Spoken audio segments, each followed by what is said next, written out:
part, c'est s'adapter ou mourir. Alors j'ai déjà commencé, puisqu'en fait, je me suis déjà fait remplacer pour la présentation par un robot, et que malheureusement, c'est évidemment un certain nombre de choses qui vont arriver à pas mal de personnes d'entre nous. C'est d'ailleurs la raison pour laquelle je fais un certain nombre de métiers en parallèle, c'est pour être sûr au moins qu'il y en a un qui existera encore dans quelques années. Que comme Pierre le rappelait tout à l'heure, la formation, ben, on n'est pas sûr que ça va encore subsister relativement longtemps. Et certains ne s'en rendent pas encore compte. On a eu une présentation l'autre jour à l'UCL, et un enseignant de l'UCL disait, mais est-ce que vous croyez qu'on va être remplacé par des robots? Et la réponse a été, puisque vous posez la question, oui. Parce que si, à la limite, c'est beaucoup par les éléments de la transformation digitale, si vous n'avez pas une valeur ajoutée, si vous vous posez la question de savoir que vous pouvez remplacer par Windows, vous savez remplacer par Windows. C'est assez clair. La question, c'est qu'est-ce que vous pouvez apporter qu'un robot ne peut pas encore.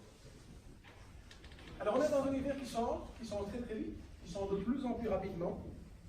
Et juste quelques chiffres, on constate quand même que plus de 50% des Fortune 500, c'est-à-dire les plus grandes entreprises, ont disparu depuis l'an 2000.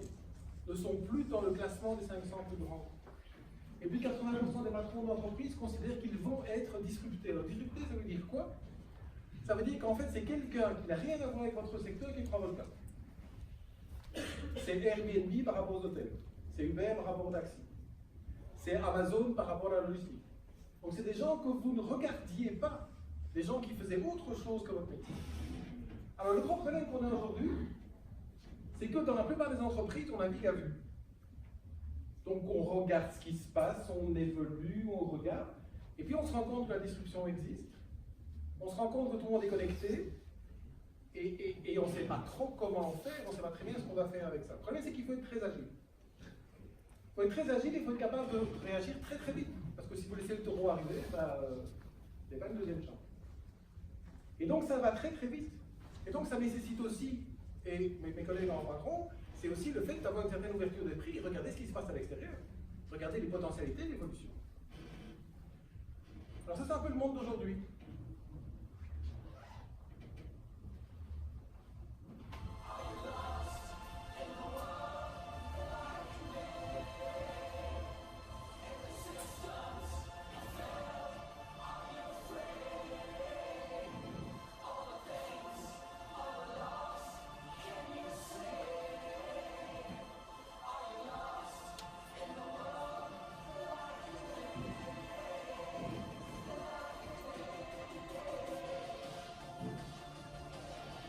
Il y a des éléments, effectivement, c'est qu'on se rend compte que comme ça ne peut pas continuer. Ça change très très vite. Je vais vous donner quelques dates. En 50 ans, je ne sais pas si vous vous souvenez, en 69, en tout cas pour ceux qui étaient nés à l'époque, 69 c'était l'arrivée de l'homme sur la Lune. Ce qui est amusant d'ailleurs, c'est que tout le programme informatique qui a amené l'homme sur la Lune, c'est moins de 2% d'un iPhone 10. Ça a changé en 30 ans. Il y a 30 ans, Tim Berners-Lee a fait sa première note d'information sur Internet. Et ce que j'aimais beaucoup, d'ailleurs, c'est le commentaire de son patron, Dave Protexag. C'est le tout début. C'était jamais qu'il y a 30 ans. Alors, quand on regarde un bouquin de Thomas Friedman qui est sorti il y a maintenant 1 an et demi, qui s'appelle Thank You for Being Late, il dit en fait, 2007, ça a été vraiment l'année charnière. Qu'est-ce qui s'est passé en 2007?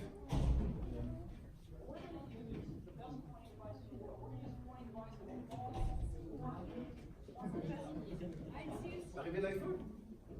Mais c'est aussi l'arrivée du Big Data, c'est aussi le lancement de Facebook, c'est aussi WhatsApp, qui était le premier ordinateur d'intelligence, c'est aussi Android, c'est aussi le Kindle, c'est aussi Airbnb. Et donc vous vous rendez compte que globalement, tout ça, ça n'existait pas il y a 12 ans. Aujourd'hui, c'est des choses qui pour nous semblent évidentes. On se demande comment on faisait quand on n'avait pas d'iPhone. Il y a d'ailleurs une vidéo qui circule pas mal sur YouTube dans laquelle on voit un gosse à qui on donne une tablette, et il touche, on lui donne un livre, et il ne marche pas. Tellement on est devenu habitué à ce genre de comportement. Et les comportements changent. Les comportements changent de façon assez importante. On est dans un âge de disruption extrêmement important. Ça va de plus en plus vite. Les gens changent de façon de comportement, on change d'habitude, changent d'objet. Aujourd'hui, quand on sort le nouvel iPhone, vous savez combien de temps il a fallu, quand ils ont fait la keynote du dernier iPhone, pour qu'on parle de l'iPhone 11? 3 secondes. 3 secondes après la fin de la publication, il y a quelqu'un sur Twitter, dans la salle, qui a dit « Ça serait quand même bien que cela économise, c'est ça. » C'était même pas encore en magasin, c'était déjà fait. On a changé nos habitudes de consommation. Par exemple, on va sur Zalando. Il y a une tendance extrêmement lourde qui est la fin du travail salarié. Tout le monde est de plus en plus indépendant. On a des compétences, je vous parlais déjà des compétences tout à l'heure, on a des compétences et on va les vendre.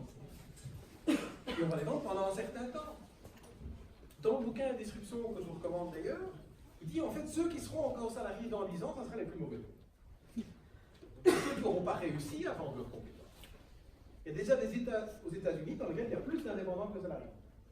Donc ça, c'est aussi une tendance relativement lourde. Il y a évidemment l'arrivée d'Uber qui date de 2009, qui a quand même été le bel exemple de discussion. Avec des changements de comportement aussi, comme Chris Alessi, qui est intéressant, c'est le gars qui avait décidé d'être le plus connecté du monde. Donc il utilise en fait toutes les possibilités d'être connecté et d'avoir ce qu'on a appelé aujourd'hui le développement personnel, c'est-à-dire le fait que je me connecte tout le temps, je regarde ma vie, je connecte toutes mes données et quelque part, j'enregistre en fait l'ensemble de ma vie. L'arrivée du Kindle, Netflix, qui est la mort de la télévision, par hasard Apple vient de lancer son service, qui parmi vous a encore regardé un journal télévisé à 19h30? Je suis désolé de vous dire que vous êtes une espèce en voie de disparition. Aujourd'hui, quand je suis avec mes étudiants, il n'y en a pas un qui lève la main. Et je leur demande s'ils regardent un podcast, il y en a quand même 5. Pourquoi? Parce que la principale source d'information, c'est plus celle-là. Et aujourd'hui, on est habitué à choisir l'information quand on a besoin. Moi, je regarde encore souvent des journaux télévisés, mais généralement, c'est le lendemain matin dans ma voiture, dans les embouteillages. Le crowdfunding par rapport à la banque, les voitures connectées sans chauffeur, les voitures connectées sans chauffeur qui vont faire que toutes les statistiques considèrent qu'en bon 50% de l'industrie automobile va disparaître, que toutes les politiques de mobilité que nos secrétaires d'État favorisent ou à Bruxelles mettent en place sont évidemment sans aucune mesure par rapport à ce qui va arriver. Et qu'en fait, il y a une activité absolument fabuleuse qui est en train de se mettre en place, c'est les activités, 7 trillions de dollars, les activités des gens qui seront dans les voitures, et qui ne conduiront plus, on va falloir les occuper notamment, ce qui ne vont pas conduire. Donc il y a une évolution colossale.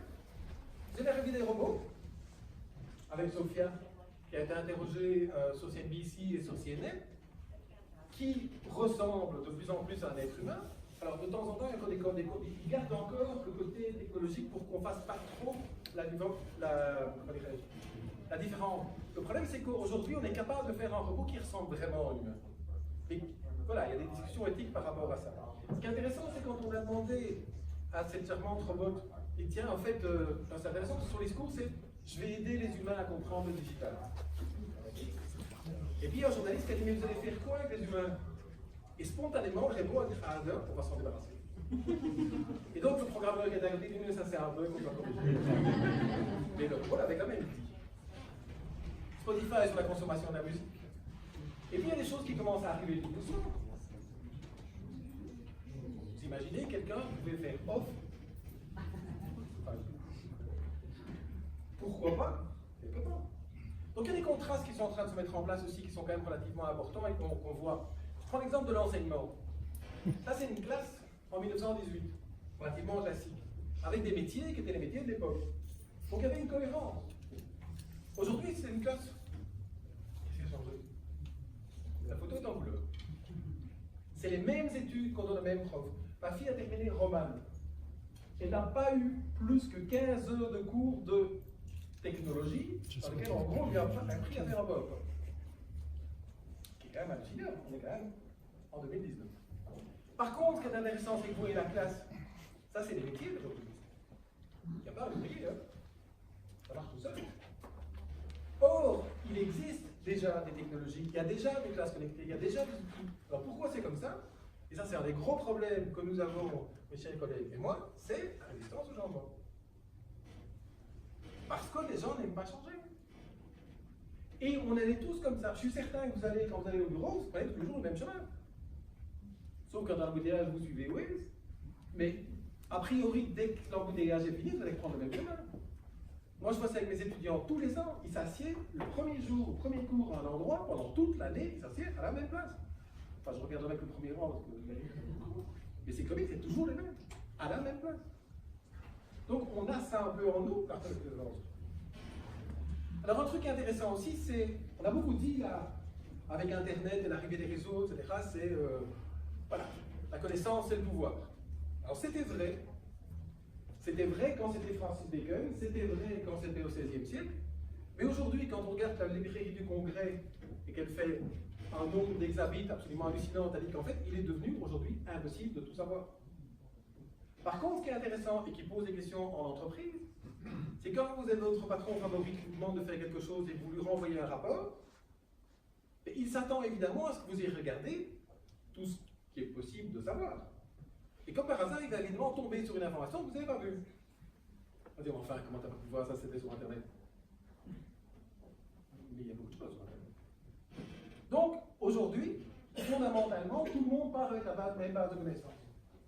Et pour reprendre un exemple de l'enseignement, on a, enfin quand je dis on, la majorité des profs, il y en a encore qui n'ont pas encore compris, et aujourd'hui, quand on arrive pour donner son premier cours à l'université, les étudiants ont accès à la même chose que ce que je sais, et accès à des meilleurs profs que moi.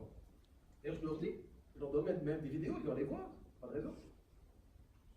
Ça change fondamentalement les rapports. Et en entreprise aussi, puisqu'on a accès à toute cette information. Et donc, quelque part, la connaissance n'est plus vraiment. Alors, on a l'arrivée de l'Internet des objets, qui est un marché absolument gigantesque et qui fait que vous avez des objets connectés. Objets connectés comme des brosses à dents, par exemple, comme la fourchette qui vide quand vous mangez trop vite. Ah bon. Ce qui est intéressant en termes de marché derrière, c'est les quantités d'informations qu'on va collecter, qu'on va pouvoir générer dans ce qu'on appelle le big data. AXA, qui est une compagnie d'assurance que vous connaissez sans doute, a offert en France 10 000 Apple Watch à des clients. C'est gentil, hein? Et en échange d'une diminution de leur police d'assurance vie. Pour le moment. Parce que bien entendu, le jour où votre rythme cardiaque va devenir un peu bizarre, je ne suis pas sûr qu'ils vont continuer à vous assurer. Donc, il y a aussi pas mal de questions éthiques qui se posent par rapport à ça. Et puis, il y a tout ce qui est smart cities, c'est-à-dire la connexion de toutes ces données par les autorités publiques pour gérer notamment la mobilité. Alors, il y a évidemment plein de métiers qui disparaissent. C'est d'ailleurs le sujet de mon prochain bouquin. Vous allez voir où mon métier a disparu. Je suis déjà à 150 ans. Heureusement, il y en a quelques-uns qui arrivent. La question, c'est que ce n'est pas les mêmes. Et c'est peut-être pas pour les mêmes personnes. Le premier, évidemment, qui a beaucoup circulé, c'était les caissières.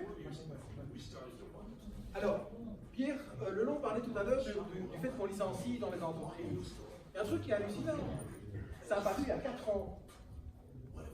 Il y a 4 ans, on a montré ça sur STL. Imaginez, vous êtes caissier au Carrefour. Paris est chef caissier chez Covell. Vous venez d'emprunter pour 20 ans. Vous découvrez la télévision que votre métier est mort. Et qu'est-ce que Carrefour a fait depuis 4 ans? Et maintenant, qu'est-ce qui se passe? Il licencie. Et là, je trouve qu'il y a une responsabilité quand même relativement importante des organisations, c'est d'anticiper. On ne peut pas dire qu'on ne l'a pas vu, hein. Ça fait des millions de vues sur YouTube. Alors, autre métier qui disparaît, et ça date d'il y a quelques jours, c'est la presse. Vous allez avoir un abonnement Apple qui va vous donner accès pour 10 $ par mois à tous les journaux. Quasi. Tous ces gens applaudissent alors que leurs beaux-frères travaillent peut-être dans un autre. Donc la question, c'est qu'on a vraiment des pans entiers d'économie qui vont travailler de façon totalement différente. Mais ça n'est pas que des métiers sans qualification. L'exemple que j'aime beaucoup, et c'est pas parce que j'ai une haine particulière pour les radiologues, mais un radiologue, ça ne sert plus à rien. Ça sert à quoi un radiologue? Pourtant, c'est quelqu'un qui a des 15 ans d'études. C'est quelqu'un qui va interpréter un cliché. Mais aujourd'hui, on met le cliché, on l'envoie chez Watson aux États-Unis, il peut voir en temps réel, en 2 secondes, 4 millions de clichés. dont en général au moins 200 000 clichés de votre main si vous avez la main cassée. On envoie ça à votre généraliste, c'est tout à fait capable de savoir ce qui se passe. Par contre, de qui on aura besoin? Oui, le technicien en radiologie, qui lui va vous positionner correctement par rapport à la machine.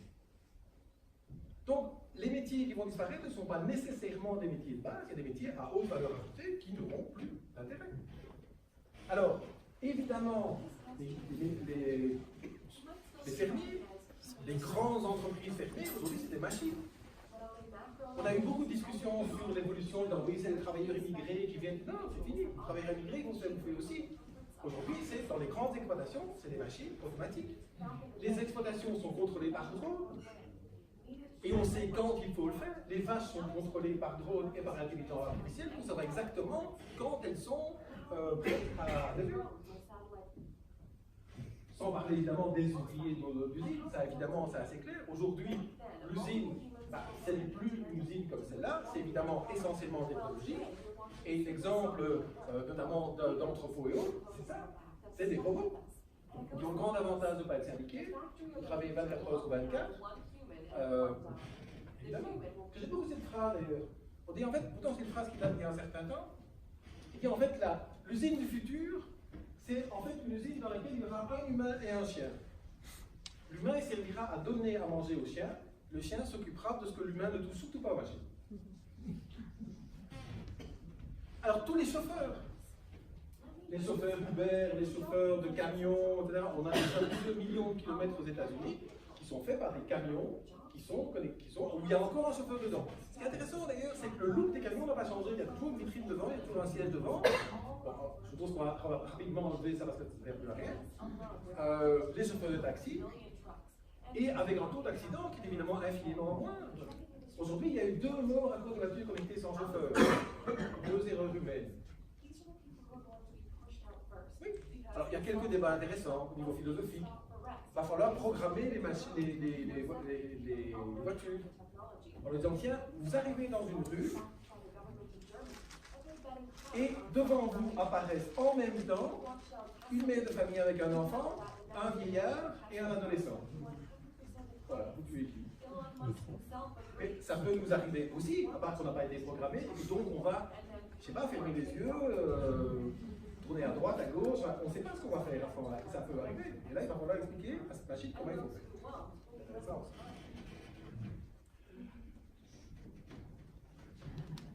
C'est ouvert à Liège. Ça fonctionne très très bien. Alors il y a un grand... oui, on a un connaisseur. Vous pouvez demander à la pause. Alors c'est intéressant d'ailleurs parce qu'en fait, il y a des discussions éthiques, il y a beaucoup de discussions éthiques autour de la transformation digitale.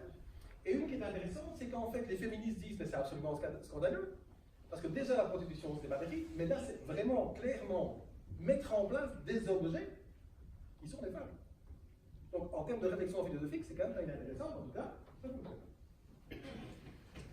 Alors, ça vous avez dû voir aussi récemment dans la keynote d'Apple si vous avez regardé, mais c'est la fin de toute une série de choses en matière bancaire. Hein. Vous allez pouvoir avoir une carte de banque par Apple qui va vous donner de l'argent chaque fois que vous l'utilisez. Et en particulier, si vous utilisez votre carte de banque pour acheter des produits Apple, vous avez 3%. Et votre banque, elle vous donne combien? Donc clairement, c'est un peu la panique. Donc c'est un métier, ça fait des années, et Olivier le sait bien, ça fait des années qu'on attend ça. Pas parce qu'on est des fanatiques d'Apple, parce que c'est logique. Ils ont des informations, ils ont une base de clientèle absolument colossale. On paye déjà énormément de choses, juste avec son empreinte faciale, ça marche. Évidemment, ils rentrent dans le secteur bancaire, c'est logique. Alors on a des entreprises qui disparaissent. Et c'est intéressant, ces statistiques qui datent de quelques années, mais que j'aime bien. C'est l'évolution du Fortune 500, je vous en parlais tout à l'heure, 50% ont disparu depuis l'an 2000. Quand on regarde d'année en année, entre 73 et 83, il y avait 35% des entreprises qui n'étaient plus dans le classement. Entre 2003 et 2013, il y avait 70% des entreprises en 10 ans qui avaient disparu du classement. Pourquoi? Parce que Facebook n'était pas là, parce qu'Apple n'était plus dedans, parce que toutes ces entreprises de nouvelles technologies, rappelez-vous ce que je disais il y a 2 minutes sur 2007, 2007 c'est entre 2003 et 2013. C'est un nouveau monde économique qui arrive avec des nouvelles métiers, des nouvelles fonctions. Il y a évidemment Kodak. Kodak est l'exemple type évidemment d'une entreprise qui a inventé la technologie qui l'a tué et qui n'y a pas cru. Kodak a continué à travailler en disant la photographie digitale c'est un gadget, ça va pas marcher. Bill Gates a bien dit un jour que l'internet était de mode, ça sera. Donc tout le monde fait des erreurs. Mais globalement, c'est hallucinant. C'est une entreprise spécialisée qui a finalement qui s'est laissée mourir. Alors, un élément aussi qui est intéressant, c'est la rapidité de changement des organisations. Je prends toujours l'exemple d'Uber parce qu'en fait Uber c'est intéressant à plein de niveaux. Uber Uber a été créé en 2009 et a généré évidemment énormément de critiques, notamment de la part des taxis, qui trouvaient qu'on prenait leur métier. Bon. Les taxis se rendent même pas compte qu'ils ont déjà 2 milliards de retard. Donc si vous avez investi dans une société de taxi, vendez. Et d'ailleurs, si vous avez investi, parce que le placement de père de famille, intéressant aussi, c'est les garages. Avec des garages, de toute façon, ça coûte rien, ça n'a pas d'entretien, les gens payent tout le temps, c'est mort, hein. Comme vous allez prendre des voitures, genre cabrio et vous n'aurez plus votre voiture, il n'y aura plus de garage. La meilleure preuve, c'est qu'il y a une société de parking à Marseille qui, sachant que ça allait arriver, a commencé à installer une ferme souterraine dans un parking. Parce que ces hectares de parking un peu partout, il n'y aura plus personne dedans. Hein. Puis il n'y aura plus que des voitures qui vont tourner. Donc il n'y aura plus de parking. Et aujourd'hui, qu'est-ce qu'ils font Uber? Je vous rappelle, c'était créé en 2009. Hein. Ils ont changé de business model. Ils ont rajouté Uber Eats pour s'amuser un peu, mais globalement, ils investissent là-dedans. Donc ils savent déjà qu'un métier qu'ils ont créé il y a 10 ans est mort. Donc le chauffeur Uber, le nouveau truc technologique, c'est déjà fini. Pas demain, après-demain. Alors les organisations elles changent aussi en interne. Je vais vous donner quelques exemples sans vouloir aller sur le terrain avec Nicolas. Un élément important, par exemple, c'est les réseaux sociaux internes. Pourquoi c'est important, c'est un de mes dadas en organisation? C'est parce que fondamentalement, les gens sont habitués à aller sur les réseaux en dehors. Pourquoi on ne donnerait pas la même façon de travailler en interne? Les gens sont sur Facebook, enfin pas les jeunes. Facebook c'est un truc de vieux. Hein, donc, un ado qui arrive sur Facebook, c'est qui son premier ami? Mamie. Donc, voilà. Et donc, au bout de, il va se rendre compte relativement vite que mamie, papi, machin, c'est pas un truc hyper technologique. Donc, il a envie de partir sur Snap ou autre. Bon. Donc, aujourd'hui, la majorité des collaborateurs sont dans les réseaux sociaux internes et externes. Donc, on leur donne quelque chose, que ce soit Yammer, que ce soit Slack ou autre. Et en fait, juste un exemple pratique. Quand vous voulez avoir une information dans une entreprise et que vous demandez cette information par un mail, ben vous allez devoir envoyer un mail, 2 mails, 3 mails, 4 mails, 5 mails pour peut-être un jour avoir une réponse. Tandis que si vous posez la question dans le réseau, comme vous pouvez le faire sur LinkedIn, comme vous pouvez le faire sur Facebook, vous posez une question, vous avez une réponse de la personne qui sait répondre. Et ça marche très bien. Sur LinkedIn, moi j'ai eu un cas il n'y a pas tellement longtemps d'une formation en marketing digital à l'ICHEC. Un conférencier me prévient le jour même, le matin, en disant écoute, je suis désolé, je dois être à Paris avec un client, etc. Ok. J'ai mis un post sur LinkedIn en disant je cherche un conférencier pour ce soir 18h15 à l'ICHEC à Montgomery sur ce sujet-là. J'ai eu 6 réponses. Comme c'est là qui choisit, je l'ai remis sur LinkedIn en disant vous pouvez m'aider à choisir. Ils m'ont dit non, c'est celle-là qui est la meilleure. C'est impossible sans réseau. Alors, un élément important aussi, qui est beaucoup c'est la sécurité de l'information. Et il n'y a pas que en matière de GDPR, mais c'est le fait qu'aujourd'hui, on est censé, dans une société compliquée, garder quand même secret un certain nombre de choses. Et, on parlait de Solvay, mais il y en a d'autres dans lesquels il y a quand même des brevets, GSK, qui n'est pas très loin, enfin bon, c'est des sociétés dans lesquelles la culture du secret est quand même importante. Et on se balade avec des gens pour lesquels la sécurité de l'information, c'est un fantasme absolu. Ils ne comprennent pas. Un exemple que je donne toujours, c'est des études qui a eu en 2005 à Londres. On a interrogé 2000 personnes qui sortaient du train. On leur a dit si vous répondez à 5 questions, je vous donne un bon chocolat. Votre nom, votre prénom, l'organisation dans laquelle vous travaillez, le login et le mot de passe. 70% des gens le répondent. Alors on a dit oui, mais enfin, ça ne doit pas être le vrai. Si, ils ont vérifié. Enfin, ils ont demandé à l'autorité anglaise de protection des données de vérifier. Et ils ont pris un échantillon de 200, et sur les 200, 80% c'est des bons. Les gens n'ont aucune notion par rapport à ça. C'est pas notre. Et aujourd'hui, les entreprises travaillent avec plein de trucs à l'extérieur. On travaille sur Dropbox, on travaille en Mailchimp, on travaille dans... Enfin, dès qu'on commence une réunion, qu'on soit consultant ou en entreprise, le premier truc qu'on pose comme question, c'est sur quelle plateforme on va. Généralement, on va en Dropbox, en Google Drive, en OneDrive. Alors, si on est dans des univers genre Microsoft 365, ben, on a les outils à l'intérieur, mais souvent, on part. On a une arrivée du GDPR, qui a généré toute une série de choses, et notamment des influences en matière de sécurité de l'information.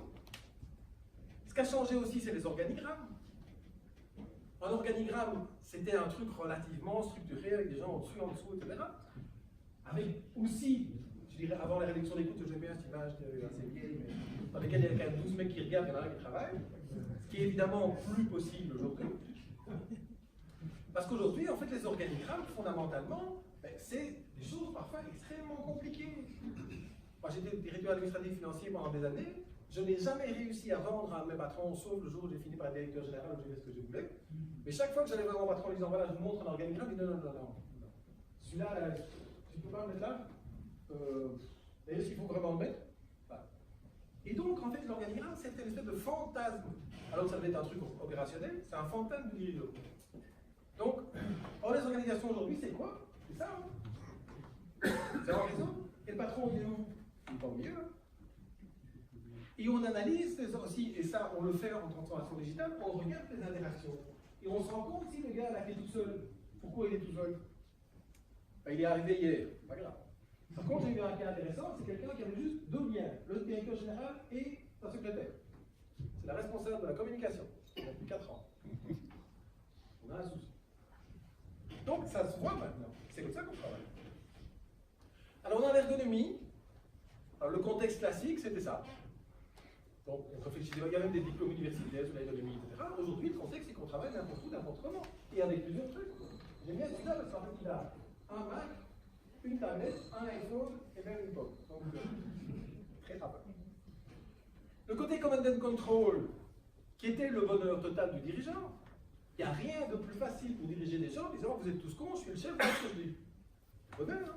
C'est comme être prof UNIF il y a 20 ans, j'arrivais, mes étudiants étaient complètement crétins, je leur donnais mon savoir. Ils me regardaient avec respect. Aujourd'hui, c'est fini. Et en entreprise, c'est la même chose. On ne peut plus commander des gens. Surtout, pourquoi? Parce qu'ils ne sont pas là. Parce qu'il y a de plus en plus de télétravail. Et qu'on ne peut pas gérer en commandant dans le contrôle, c'est-à-dire en donnant des ordres de quelqu'un qui est parti pendant 2 jours par semaine.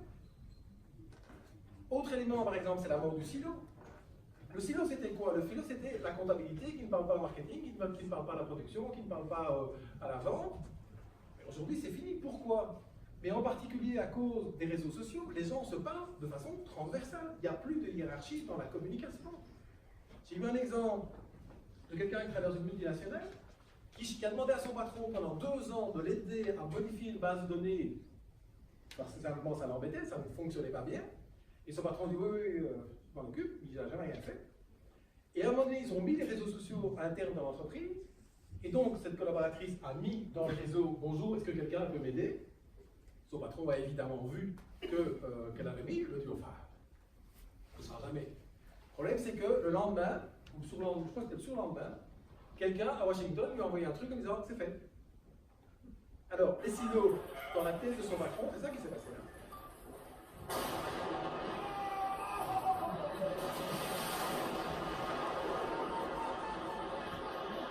À quoi il sert? Le problème du middle management aujourd'hui, c'est quelle est sa valeur ajoutée? Tu as parlé de valeur ajoutée tout à l'heure, c'est à quoi il sert? La courroie de transmission en entreprise, c'est fini, on n'a plus besoin, on communique avec tout le monde. Même en plus, tout ce qui est bring your own device, le fait que, enfin, moi j'ai des associés dans mon cabinet, ils travaillent tous en Dell. Moi je travaille en Mac, il ne faudrait pas qu'ils essayent de faire travailler avec autre chose, chacun travaille avec son truc. Quand on a un collaborateur qui arrive, on dit t'as un PC? Ouais. T'as un smartphone? Ouais, ok, vas-y. Et puis c'est tout. Et moi, ça travaille. La gestion de la connaissance, car il y a des grands débats vu le nombre de connaissances. Mais la question, c'est comment essayer de trouver l'information dont on a besoin de façon efficace et rapide.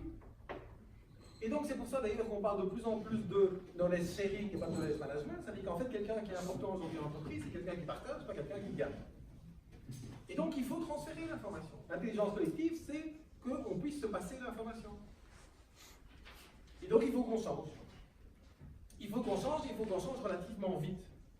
Alors, pour terminer rapidement, on l'a vu déjà en matière de disruption, l'industrie musicale, c'était déjà dans les années 95, c'est à l'époque où j'étais patron de Savane, l'arrivée du digital, la remise en cause du modèle économique, catastrophe totale, chiffres de l'industrie musicale qui sont sortis ce matin, plus 15%.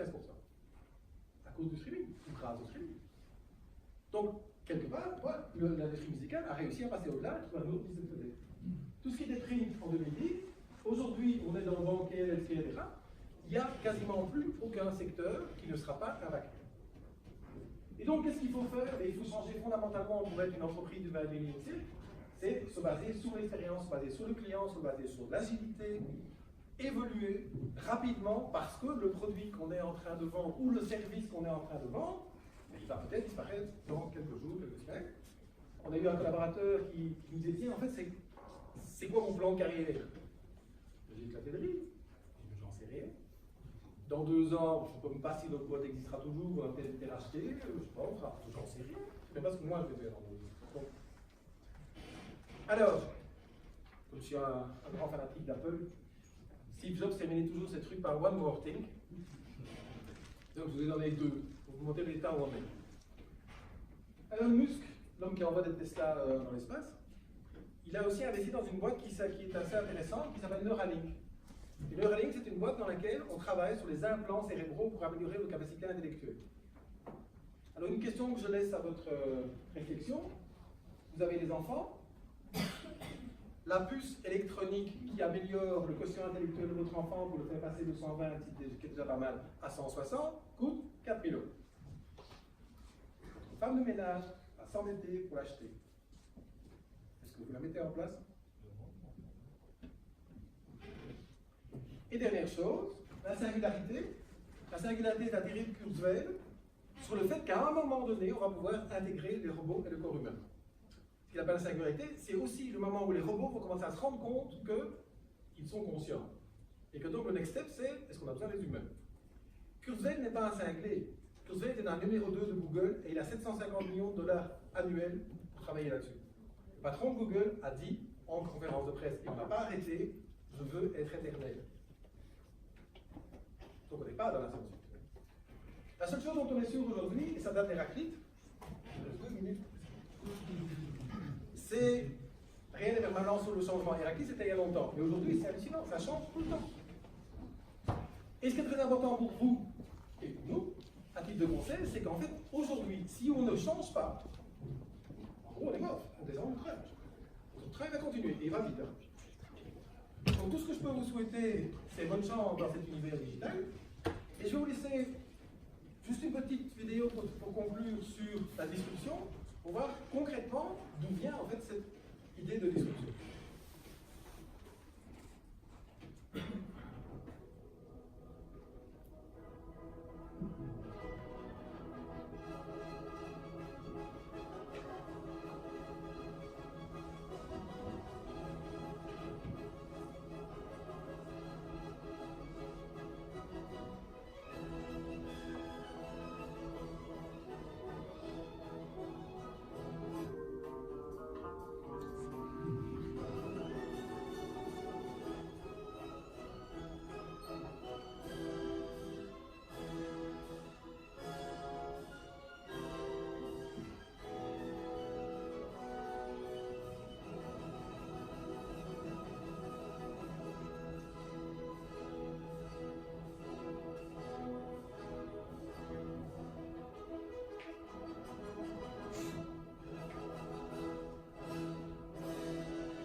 Merci.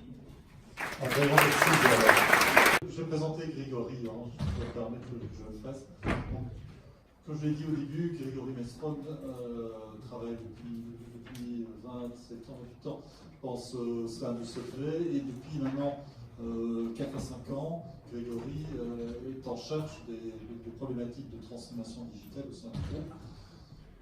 Groupe ô combien classique, faisant partie des joyaux de la Belgique, même si ça a changé.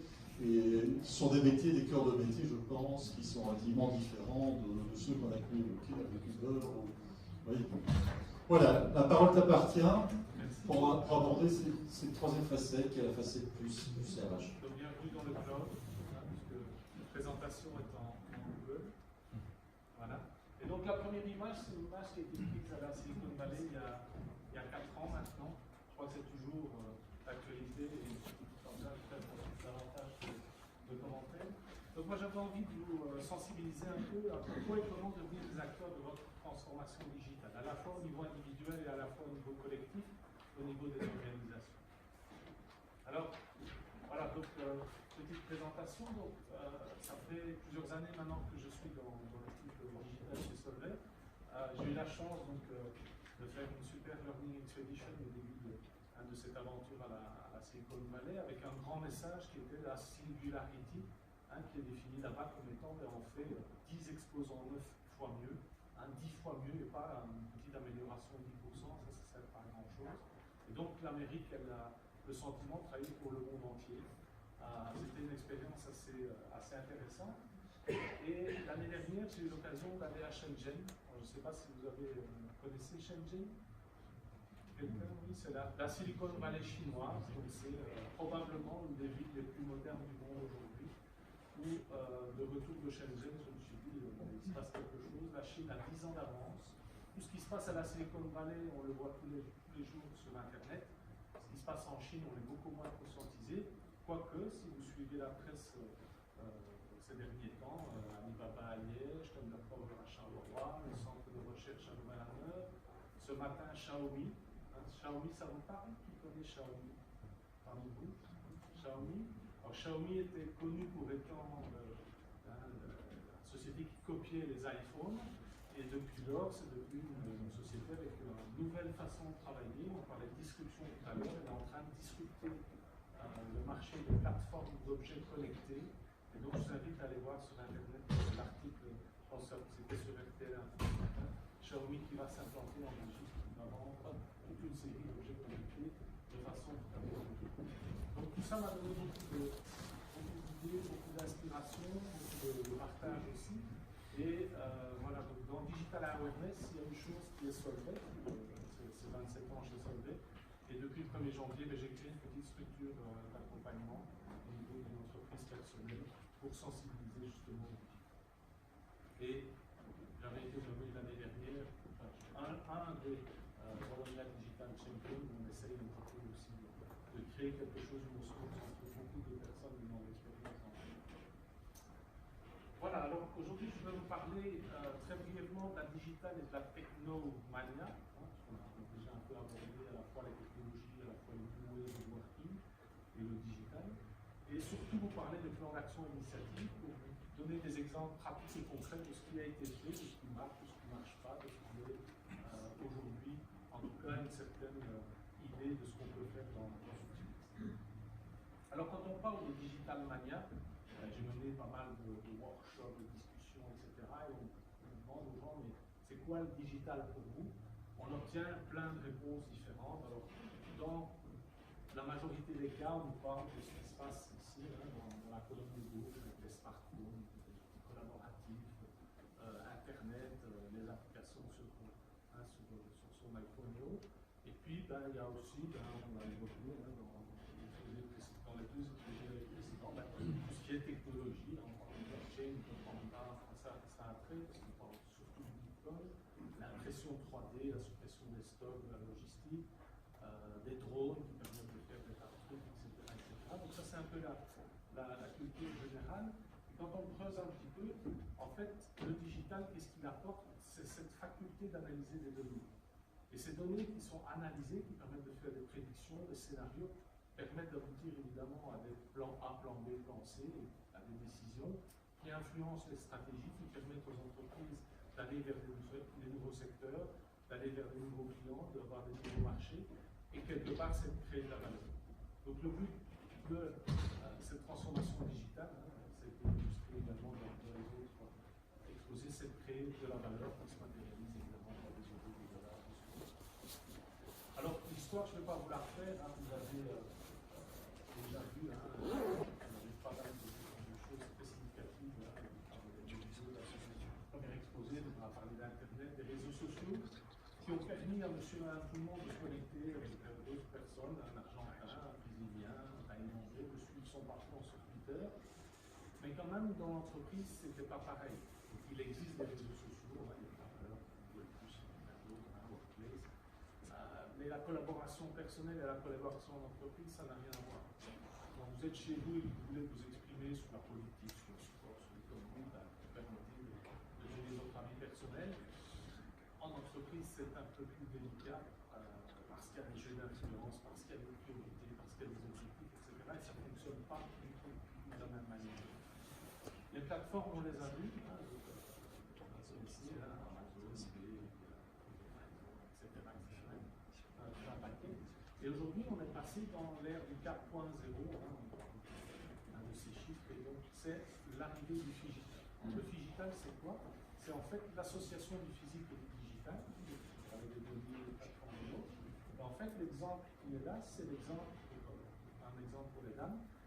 Une dame se trouve devant un écran qui analyse en fait la couleur de ses cheveux, la couleur de ses yeux, la texture de sa peau, et qui propose des scénarios, comme je le disais tout à l'heure. Donc la dame, elle doit soit aller au carnaval ou à un mariage, une communion, un autre événement, et elle choisit parmi les scénarios le scénario qu'elle préfère en termes de maquillage, et donc elle choisit, et en fait elle a le tutoriel qui lui permet en face de la vitre de pouvoir d'utiliser les produits pour se maquiller tel que le choix est là, qui est basé sur ses données personnelles, qui est calculé par un outil, un miroir, machin.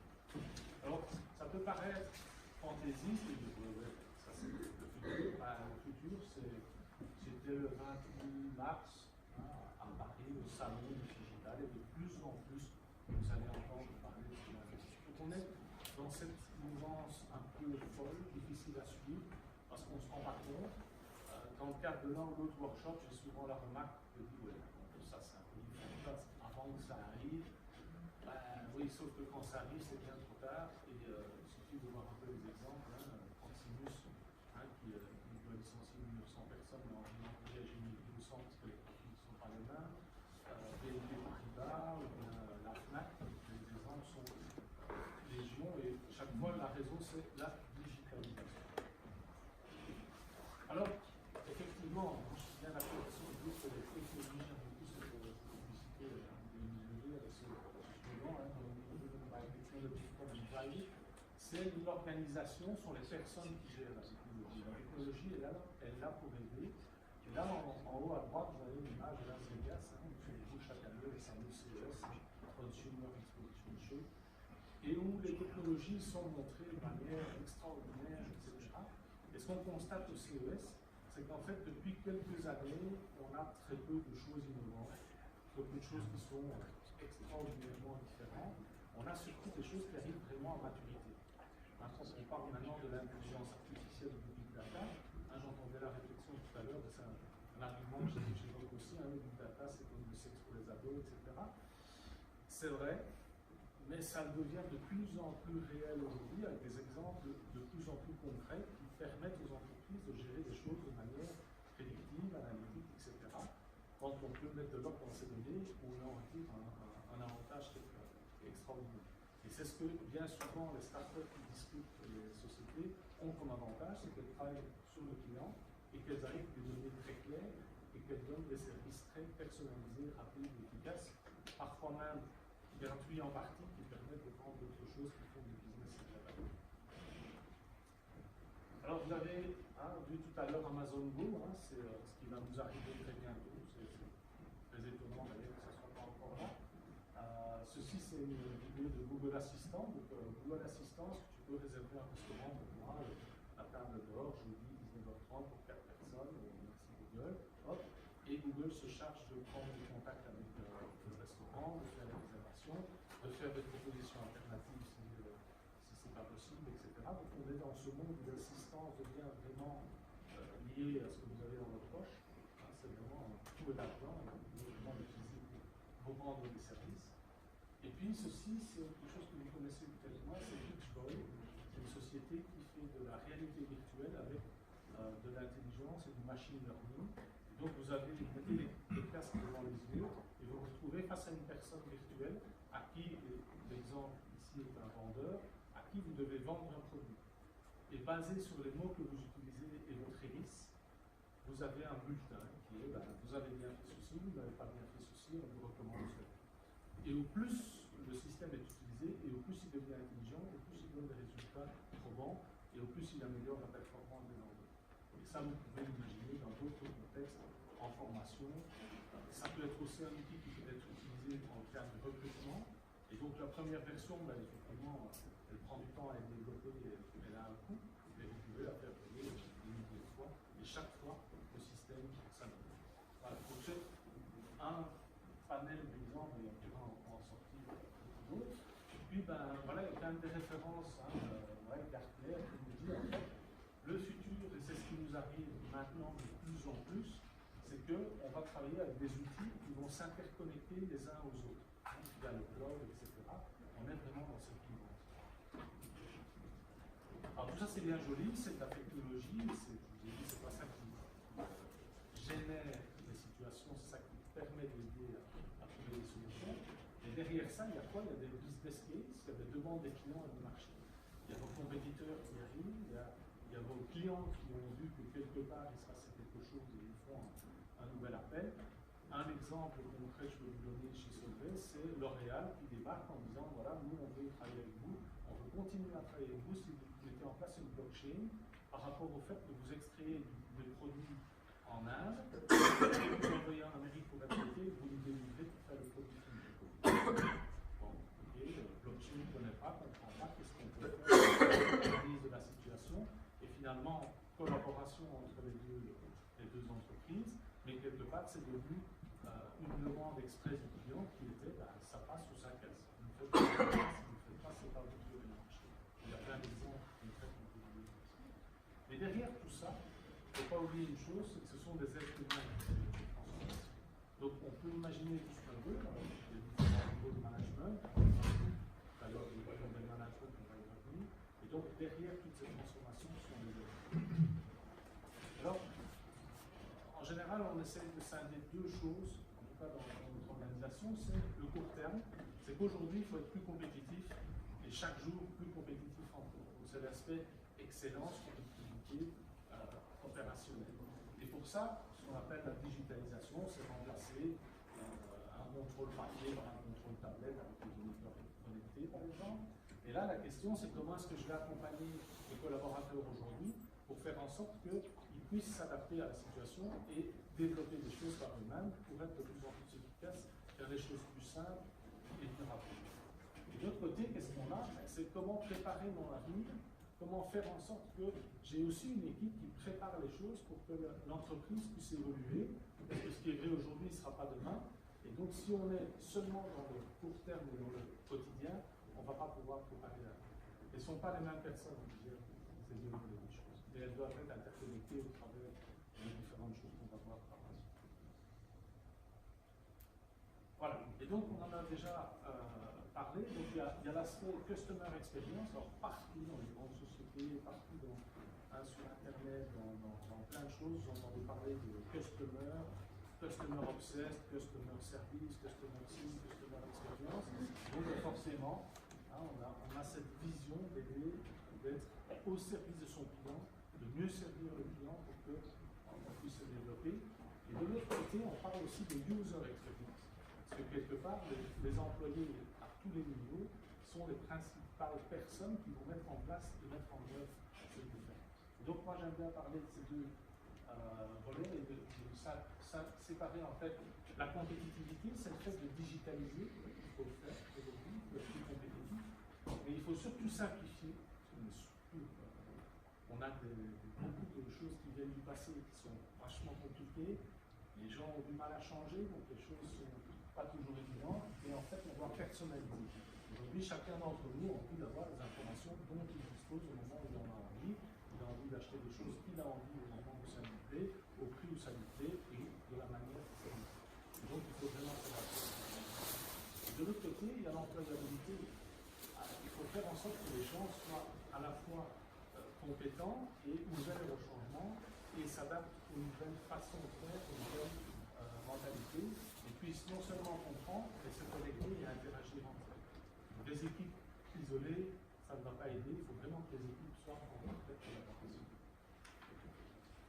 Et à ce titre-là, on parle des jeunes et des vieux, des digital natifs, on parle des générations X et des générations Y.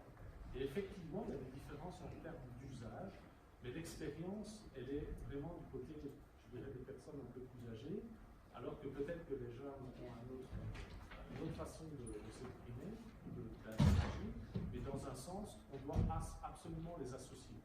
Donc, n'avoir que des digital natives, ça ne fonctionne pas, n'avoir que des seniors, ça ne fonctionne pas.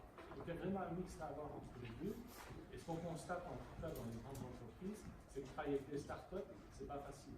Et qu'est-ce qu'on constate dans les startups, c'est que travailler avec les grosses boîtes, c'est vraiment compliqué. Parce que les grandes sociétés, elles ont beaucoup de processus, elles ont des systèmes de budget, elles ont des systèmes de validation très lourds, alors qu'une start-up, vous l'appelez et le lendemain, elle est prête à délivrer. Le Le problème, c'est que quand on a dit, OK, le budget est bon, on est parti, on y va, la grosse boîte, elle veut tout de suite, et la start-up, ils sont 4, 7, 12, 22.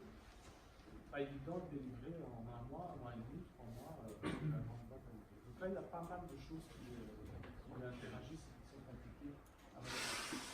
Alors, ça, vous l'avez probablement déjà vu un peu partout, il y a des chiffres qui s'écoulent dans tous les sens, hein, donc l'automatisation, la robotisation, tous ces outils, toutes ces technologies, parce que pas mal d'emplois, 20%, c'est un peu peu, et 85% des emplois à l'horizon 2030 n'existent pas encore. Il n'y a personne qui aujourd'hui peut vous donner des choses concrètes à ce sujet-là. Donc c'est vraiment des choses qu'on sent, qu'on ressent, qu'on lit dans la presse. Ce qui est clair, c'est que toutes ces technologies, plus d'emplois, je pense que ça a été dit un peu précédemment, et par contre, ça crée plein d'autres opportunités. Et c'est bien le cœur de ces exposés, de dire, OK, on est peut-être mort, mais demain, on va revivre autrement. Et il faut vraiment se donner. Et puis, pour moi aussi, l'important, c'est pas ce que vous savez. Et je vous donne un exemple un peu personnel. J'avais un interrupteur à la maison qui fonctionnait plus très bien, même plus du tout. Et donc, pas un expert en électricité, loin de là, je ne connais vraiment absolument rien d'électricité. Je me suis un peu renseigné sur Internet, je suis tombé sur une vidéo sur YouTube qui montrait comment remplacer un interrupteur bipolaire. Parce qu'il y a 2 interrupteurs pour une seule lampe. Bon, j'ai regardé 2-3 fois la vidéo, je me suis dit ça n'a pas l'air très compliqué. Et finalement, j'ai réussi à le faire moi-même. Donc, le but, ce n'est pas un super-héros du tout. Le but, c'est de se dire, l'info, elle est là. L'info est dans votre poche, elle est dans votre smartphone, elle est dans votre ordinateur, elle est aussi dans vos réseaux, dans les gens qui sont toujours soucieux de vous aider parce que vous pouvez les aider également.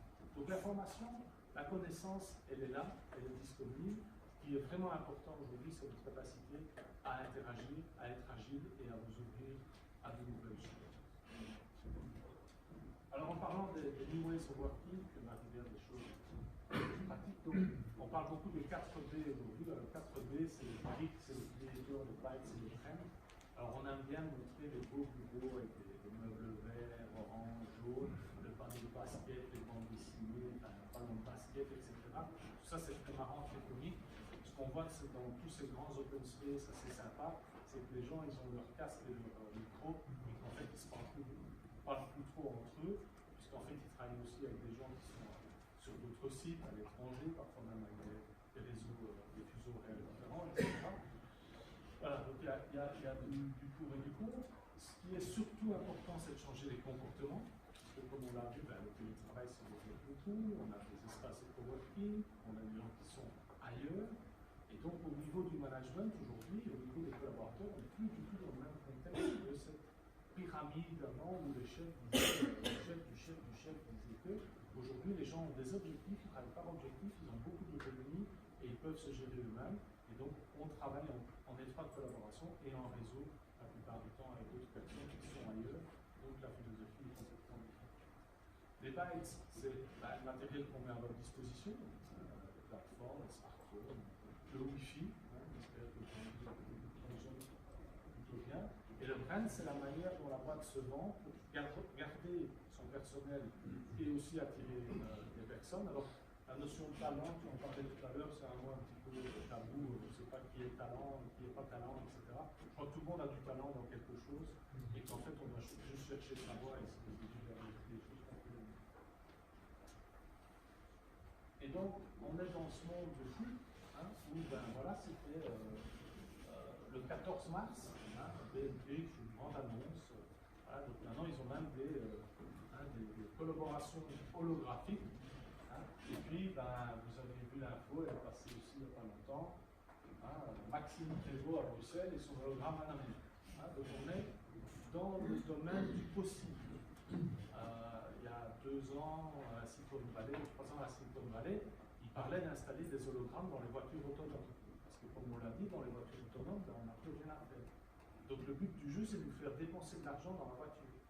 Et de nous offrir des services qui vont être payants, évidemment, parce que ce sera bien confortable dans un véhicule qui va nous conduire là où on a envie. Et pendant les minutes, les heures où on est dans ce véhicule, il va bien falloir qu'on consomme quelque chose. Voilà. Donc on est dans ce monde un peu fou, mais dans ce monde qui est une réalité. Vous voyez, ce n'est pas une fiction, ce qui s'est passé, c'était le dîner. C'était pas un poisson.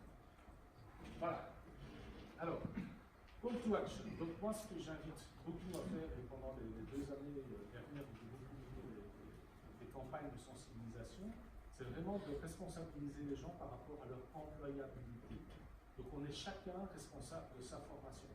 Je sais qu'on a des contraintes, qu'on a des objectifs, qu'on a une charge de travail, mais dans le fond, en fait, on peut chacun influencer sa propre carrière. Donc, quand tu l'as bien illustré tout à l'heure, le career management, ça n'existe pas. Aujourd'hui, je ne sais pas ce que je fais dans 2 ans non plus.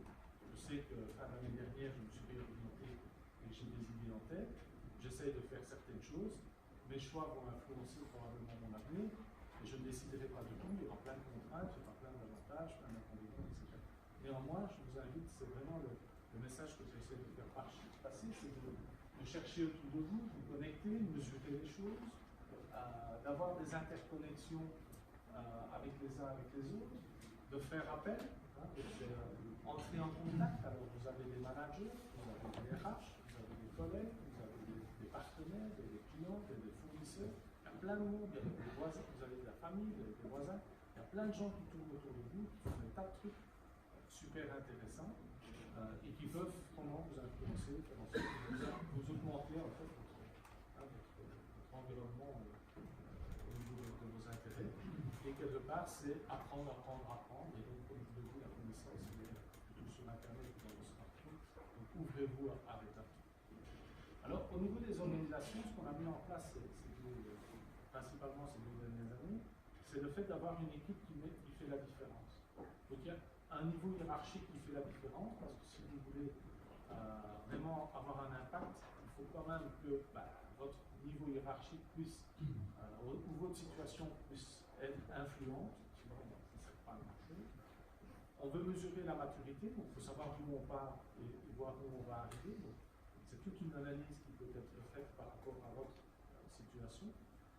Mettez-vous en réseau, donc il y a des réseaux sociaux, il y a des réseaux de personnes, il y a des networking, il y a des tas de trucs qui se passent dans la vie, vous avez des invitations, j'imagine, multiples et variées pour des tas d'événements. Le but étant de mesurer vos enjeux avec vos risques et vos opportunités, parce que comme on l'a vu, il y a des choses qui disparaissent et il y en a plein qui apparaissent tout le temps, dans le but d'avoir une vision, de savoir où vous voulez aller. Pour faire du change management, parce que c'est un terme qu'on utilise souvent à tort et à travers, on n'y met pas souvent des moyens. J'ai beaucoup aimé la manière dont vous voyez les choses, vraiment d'apprendre avec des étapes, avec une structure pour aboutir à des résultats. Les compétences doivent être de pair avec votre vision et votre volonté d'aller de l'avant. Et enfin, faire adhérer les gens, parce que si vous êtes tout seul à croire à ce que vous pensez, je pense que ça ne va pas beaucoup toucher. Alors, globalement, voilà un peu les exemples qu'on a mis en place. Pratiquement, c'était quoi? En termes d'équipe, c'est une équipe multidisciplinaire. En fait, si vous n'avez que des gens de la com ou que des gens de l'IT, ça ne va pas le faire.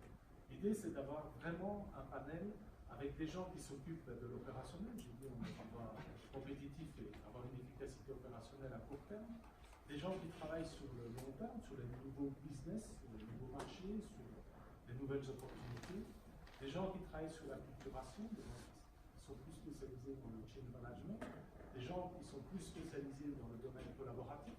C'est un métier, le digital workplace, c'est quelque chose qui permet d'avoir une meilleure collaboration entre des personnes, partenaires, clients, fournisseurs et internes.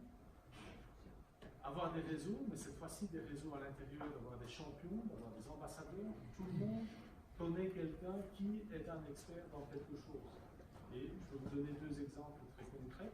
C'est un de mes collègues, j'ai découvert ça vraiment par hasard, qui fait de l'impression 3D à domicile. Il adore les voitures avec moteur miniature, et en fait sur le marché il n'est jamais content de ce qu'il trouve, et donc il crée lui-même ses modèles réduits de voitures en impression 3D. Un autre, il est spécialisé en drone. C'est un mec qui est fou des drones, je crois qu'il dort avec son drone, et en fait il est un entraîneur de foot. Première mi-temps, il met le drone au-dessus du terrain, je pense 50 mètres, et puis il filme le match de foot. À la mi-temps, le drone vient se recharger, mais il change la batterie, et il renvoie ça pour la deuxième mi-temps, et à la fin, il envoie les images à l'entraîneur de foot. Et l'entraîneur, il regarde un petit peu si ça comment s'est déroulé le match. Il ne regarde pas si John ou Marcel a mieux fait les passes qu'un autre, mais il regarde en fait un peu la vue macro du truc. Et c'est son truc. Voilà, il est passionné. Et en fait, ce sont des gens, vous en connaissez probablement, ou pas encore. Il y a plein de gens comme ça qui ont des activités en dehors de leur boulot. Il y a des gens qui créent des apps en dehors de leur boulot, quelle que soit la nature de leur métier, qui sont aptes à vous donner beaucoup d'interactions, beaucoup de facilité et beaucoup de partage, parce qu'en plus, c'est vraiment ce qu'ils ont dans le cœur de leur activité personnelle. Alors, WWP, c'est webinaire, workshop et podcast. On perd tous plein de temps. Alors, si vous prenez le train, le bus, si vous êtes en voiture, moi je perds plein de temps dans les embouteillages. Et souvent, ce que j'essaie, c'est de m'enregistrer des trucs. Et quand j'ai envie et que j'ai envie de m'inspirer un petit peu, je me mets ça à la radio de la voiture. Et donc, j'entends parfois des choses très intéressantes, parfois des choses qui ne le sont pas. Et ça me permet aussi de changer un peu mes idées. Ça me permet aussi de gagner du temps par rapport à d'autres choses. Et donc, je vous invite vraiment à essayer. Il y a plein de podcasts aujourd'hui qui sont vraiment super intéressants, ou pas, mais au moins vous n'avez pas le temps pendant d'autres choses, et au moins vous avez manqué de connaissances. Alors le corner, c'est on ne sait pas ce qu'on ne sait pas. Et donc on a installé en fait à la fois des outils de vidéo dans des endroits de points café, hein, parce que c'est là où en général on apprend plein de choses, et c'est là où on partage beaucoup d'informations. Et donc on a vraiment fait des campagnes de sensibilisation dans des points café où on mettait des lunettes de réalité virtuelle, des lunettes de réalité augmentée ou des vidéos qui étaient vraiment pertinentes parce qu'on voulait vraiment sensibiliser les gens dans notre organisation. Alors ceci c'est un symbole peut-être. Est-ce qu'il y a quelqu'un qui sait ce que c'est? Non? Corporate Online, je ne sais plus quoi, c'est un terme RH par là. Il désigne en fait un mode de formation interne. Et donc, il y a 3 ans, on s'était penché sur la question parce qu'on avait fait une grande enquête chez Solvay, donc 25 000 personnes, et on leur avait demandé, tiens, le digital pour vous c'est quoi, avec des questions clés, etc. Et une des conclusions de l'enquête, ça a été, moi, digital, je comprends rien. Il faut se ce truc-là. En tout cas, tu me parles de Uber et d'Airbnb, t'es gentil, mais ça, nous, on est Solvay, 150 ans d'existence, ces réseaux, certification ISO. Laisse tomber, c'est pas pour nous. Hein. Donc c'était vraiment, il y avait un sentiment un peu de dénigrement de ça, en disant, mais bon, ça c'est pour les autres, c'est pas pour nous. Et donc, comme on avait eu une sensibilisation avec cette Learning Expedition à la Silicon Valley et que au top niveau, ils avaient été aussi très sensibilisés à ce fait-là, on a vraiment cherché un moyen à sensibiliser nos collaborateurs. Et donc, on a créé ce module de formation avec des épisodes qui ont été faits en fait, on était parti pour 13 et 21, pour expliquer à nos collaborateurs comment est-ce que le digital peut nous impacter et quelles sont les bonnes pratiques qu'on met déjà en place dans l'entreprise. Et donc, si je vous donne un exemple, on parlait des drones tout à l'heure, donc on a en 3 chapitres. Le premier chapitre, c'est quoi un drone? Petite vidéo que vous trouvez sur YouTube, hein, description générale de ce que c'est. Deuxième chapitre, c'est quoi un drone chez Solvay? Et là, on avait un expert, dont vous parlez tout à l'heure, qui s'exprimait. Et puis on avait une vidéo avec des vraies réalités du drone dans la boîte, avec des drones qui rentraient dans le pipeline, avec des drones qui rentraient dans des cuves, avec des drones qui prenaient la visualisation de chaleur, d'humidité dans le bâtiment, etc. Et donc là, ça commençait déjà à faire réfléchir. Troisième chapitre, c'était comment vous connecter avec des gens qui ont des questions, des projets, des suggestions par rapport aux drones, etc. Et quelle est la communauté interne que vous pouvez contacter en cas de besoin. Ça, c'était les 3 peut-être. Je vous donne un autre exemple, Big Data, dont on parlait tout à l'heure. Et là, on a vraiment récupéré des choses qui existaient dans une usine en Italie. Et donc, on a montré comment les Italiens adaptaient leur capture de données pour en faire de la maintenance prédictive, qui au bout du compte rapportait 5 millions d'euros par an. D'accord? 5 millions d'euros par an, des collègues, etc. Et la force de ce programme-là, c'était vraiment de montrer par des gens de Solvay à des gens de Solvay comment tout ça pouvait vraiment influencer le business et les rendre plus performants et faire en sorte qu'ils pouvaient aussi répliquer des bonnes pratiques, échanger et se poser des bonnes questions par rapport à des projets en cours. RM, c'est pour Reverse Mentoring. On parlait des jeunes, des moins jeunes. Et donc, ce qu'on a fait, c'est associer des digital natifs avec des senior managers. Et en fait, on a fait en sorte qu'ils se partagent 4 ou 5 fois une demi-heure sur 4 ou 5 mois. Et en fait, ils n'étaient pas dans la même hiérarchie, mais ils devaient être sur le même site. Et ça a eu beaucoup de succès. On gère beaucoup ce qu'on appelle le Net Promoter Score. Utiliser ça également. Et donc on a eu un taux de satisfaction de 80%. C'est vraiment le truc qui a vraiment été beaucoup apprécié parce qu'en fait il y avait un échange constructif, confidentiel et c'était vraiment très, très ouvert et c'était orienté sur évidemment la transformation de RSE, c'est pour les réseaux sociaux d'entreprise. Alors réseaux sociaux d'entreprise, comme je l'ai dit tout à l'heure, il y a des communautés qui marchent bien, des communautés qui ne marchent pas, il y a toujours les mêmes qui postent des trucs d'un côté, de l'autre côté il y a un peu plus d'animation parce qu'il y a un community manager et quelqu'un qui est un peu à la baguette de la communauté. Ça dépend des sujets, ça dépend de la période, ça dépend si le management est impliqué ou pas, il y a pas mal de conditions. On va en parler tout à l'heure si le sujet vous intéresse. Expedition, c'est Learning Expedition. Alors, il y en a en France, il y en a en Espagne, il y en a un peu partout dans le monde. On est associé avec l'Europe, on fait ça à la fois en Amérique, en Chine, en Inde et en Israël. Il y a plein d'organismes qui organisent ce genre de trucs. Et si vous vous dites, tiens, ça c'est pas pour moi parce que bon, c'est 12 jours, ça va coûter cher, il y a plein de gens qui font des rétrocessions de ce genre d'émissions. Donc vous allez sur Internet et vous trouvez des tas de gens qui reviennent de ces émissions et qui veulent partager. Moi-même j'en ai fait quelques-unes, j'en ai encore quelques sessions à faire. Et donc c'est vraiment quelque chose qui est inspirant et on se rend compte des choses qui se passent un peu de l'autre côté de la planète. Et on se dit oui, quand ça va nous tomber dessus, ça va être. Et puis le KIN, c'est pour networking, benchmarking et coworking. Alors je ne sais pas si parmi vous, il y en a qui fréquentent des espaces de coworking. Quelques-uns, qui ne mettent pas la main. Et donc, moi je trouve ça très inspirant d'aller dans des endroits où on rencontre des gens qui ont d'autres expériences, d'autres activités, avec qui on peut vraiment échanger sur des mêmes problématiques. Parce que dans le fond, quelle que soit la nature de son activité, souvent on a des problématiques qu'on peut échanger et qui sont inspirantes. Donc coworking, benchmarking, c'est d'échanger avec les autres, avec des partenaires, mais aussi avec d'autres sociétés. Parce qu'en fait, l'innovation, elle vient rarement de votre univers.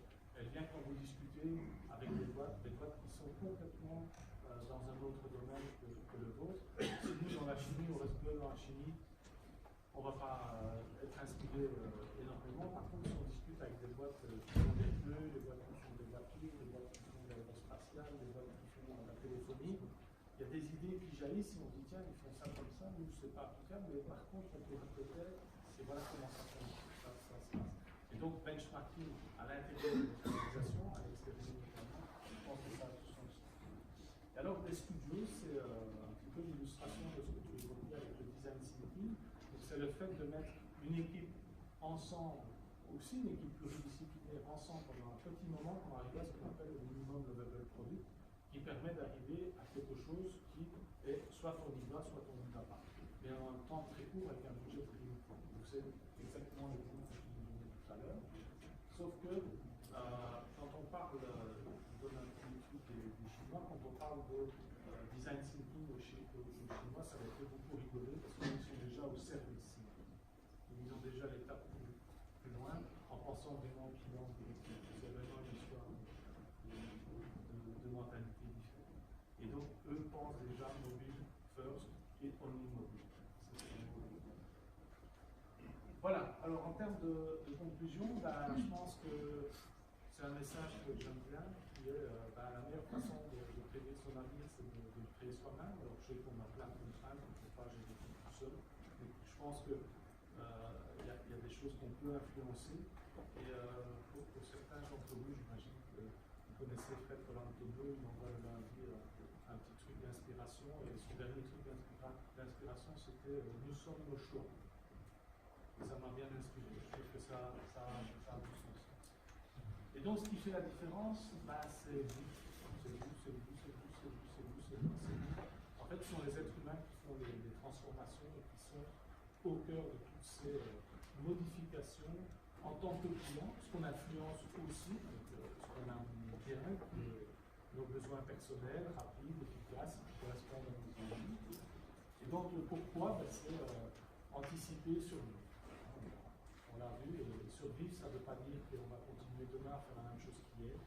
Ça veut dire qu'on va saisir les opportunités qui vont s'offrir à nous pour rendre des services de plus en plus personnalisés, rapides et efficaces à nos clients. Comment? C'est en mettant en place des plans. Je pense que tu as donné en un minimum de temps une idée de ce qu'on peut faire. Évidemment, ça prend du temps, c'est jamais comme ça.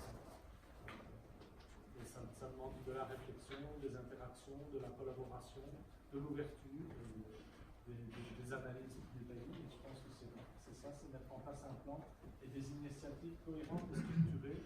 J'entendais ce que tu disais tout à l'heure, on dirait il y a des choses qui se font et 4 ans après, on ne sait plus qui fait quoi, pourquoi, il y a plus de budget, on coupe partout, etc. Je pense qu'on doit aller dans une continuité par rapport à ça.